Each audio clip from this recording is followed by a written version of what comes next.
एक 16 वर्षको ठिटो पढ्नमा लगनशील किताबको किरो एक दिन छिमेकबाट जर्ज वाशिङटनको जीवनी मागेर ल्याएर पढे। तर छानाबाट चुहिएको पानीले उनको त्यो किताब बिगारियो। उनलाई आपत पर्यो अर्को किनाएर दिउँ भने पैसा थिएन। त्यही बिग्रेको किताब दिउँ भने छिमेकीले के भन्ला। उनी संसार छिमेकी कहाँ सरासर छिमेकी कहाँमा गएर सबै कुरा बताए। त्यस पुस्तकको पैसा सुक्ता नहुन्जेल खेतमा सितेमा काम गरिदिए। केही दिनमा काम गरेपछि छिमेकीले उनलाई एउटा इनाम दियो। त्यो थियो त्यो पुस्तकको एक प्रति।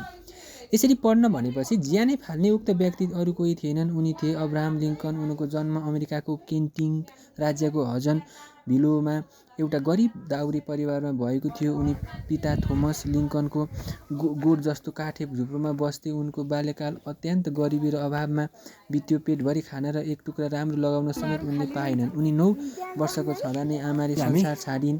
उनको परिवार एक टुक्रा खेतीयोग्य जमिनका लागि धेरै राज्यमा बसाइ सरे। उनीहरू केन्टेकीबाट इन्डियानामा सरे। इलिनोस जनावरको छालाको लुगा लगाउने अब्राहम जङ्गली परिवार भूमि बाबुको खेती र जङ्गल खदानको सहयोग गर्दथे। उनी दिनभरि जुगालाई सघाउँथे र बेलुकी आगोको रापमा पढ्थे। उनी खोजी मागी किताब पढ्थे। उनी भन्थे 50 माइल टाढासम्म मैले जति पाएँ ती सबै पढेको छु। उनले घर खेतको काममा 3 किलोमिटर टाढाको स्कुल जाने मौका पाए। तर वर्ष दिन पनि औपचारिक शिक्षा प्राप्त गर्न पाएनन्। सधैँ कामको चर्को बोझले गर्दा उनले नियमित रूपमा स्कुल जानै पाएनन्। आफ्नी आमाको मृत्युपछि साराह जोनसनको हौसलाले उनले घरमा ध्यान गर्न थाले। उनले घरमा रहेको एउटा बाइबल कयौँ पल्ट पढेपछि उनले रबिन्सन क्रुसो, पिलिग्रिम्स प्रोग्रेस, स्पकाका कथाहरू, संयुक्त राज्य अमेरिकाको इतिहास, जर्ज वाशिङटनको जीवनी पटक पटक पढे। घर खेत वा जङ्गलमा काम गर्दा गर्दै अलिकति फुर्सद पाए पनि उनी हातमा पुस्तक लिएर पढिहाल्थे। काठ चिर्दा फुर्सदमा सुस्ताउँदा समेत पुस्तक च्यापिहाल्थे। दिनभर पौडेर हावाहुरी झेलेर पनि उनी किताबको खोजीमा निस्कन्थे र सचेत रहन्थे। उनी पढाइ भनेपछि संसार सारा बिर्सन्थे। घरेलु काम गर्दा होस् अथवा अलग्गै व्यवसाय गर्दा होस् उनले कहिल्यै अध्ययन छोडेनन्। सालेमा गाउँमा गाडी खाँदा उनी वादविवाद समाजमा सहभागी भए। त्यही उनले आफ्नो तर्क र ज्ञान सार्वजनिक गर्ने गणित सिक्ने अङ्ग्रेजी भाषाको व्याकरण सिक्ने र साहित्यिक पढ्ने कामलाई तेज पारे। झरनाको फेदमा जान एकदम दौडिरहेको हो है। स्थानीय शिक्षकको सहयोगमा उनले सेक्सपियर पनि सन् 1819 मा इलोन्सोमा बसाइ सरेपछि त्यहाँ पसलमा काम गर्दा गर्दै उनले एउटी युवतीलाई मन पराए। तिनको नाम थियो अरोल्टोलेज। उनलाई खुब मन पराए, प्रेम गरे। तर विडम्बना आनालाई कालले असमयमै चुडाएर लग्यो। उनी त्यसबाट साह्रै दुखी भए। आफ्नो सुखमा डुबे। सन् 1842 मा उनको विवाह मेरी टागसँग भयो। तर विवाहका दिन उनी गएनन्। उता दुलहीले पहिला नै सब तयारी गरिसकेकी थिइन्। लिङ्कनले सन् 1842 मा मात्र उनीसित बिहे गरे। उनीबाट 4 छोरा भए। मेरी टाड साह्रै मुखाले थिए। उनी रात दिन कचकच गर्थिन्। लिङ्कन वकिल हुन चाहन्थे। त्यसका लागि 12 माइलसम्मको हिँडेर किताब मागेर ल्याउँथे। उनले रात दिन मेहनत गरे। सन् 1836 मा कानुनी वकालतको अनुमति पत्र पाए। उनले सक्षम र प्रभावशाली वकिलका रूपमा काम गरे। उनी एक प्रसिद्ध वकिल भए। अमेरिकी गृहयुद्धका समयमा उनी सेनाका कप्तान थिए। रेड इन्डियन आदिवासीहरूले गरेको विद्रोहका क्रममा भएको ब्ल्याक हक वारमा लिङ्कन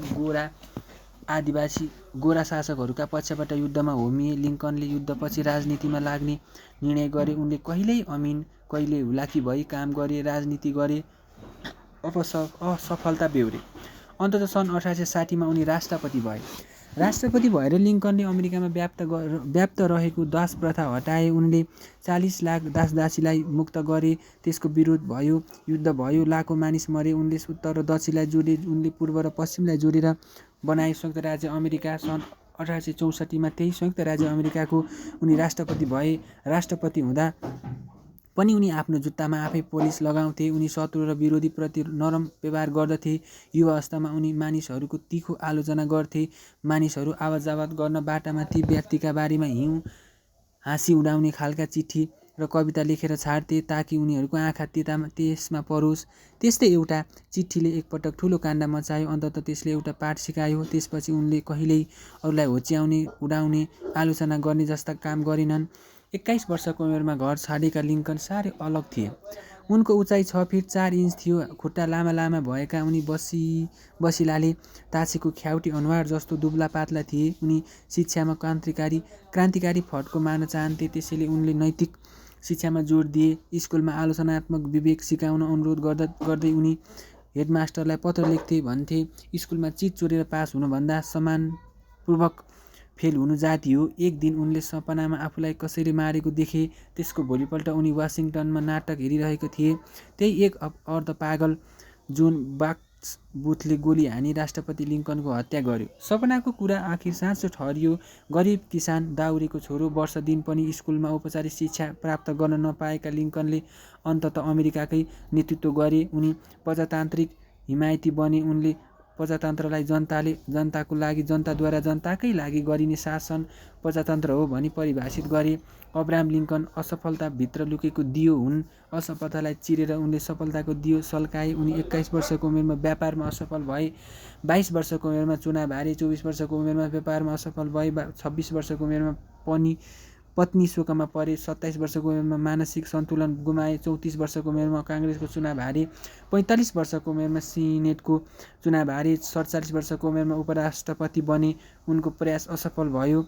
उनले 49 वर्षको उमेरमा सिनेटको चुनाव हारे। तर 52 वर्षको उमेरमा उनी अमेरिकाका राष्ट्रपति चुनिए। उनी थिए अब्राहम लिङ्कन। 9 मङ्सिर 2063। श्यामकृष्ण गुल्मेली।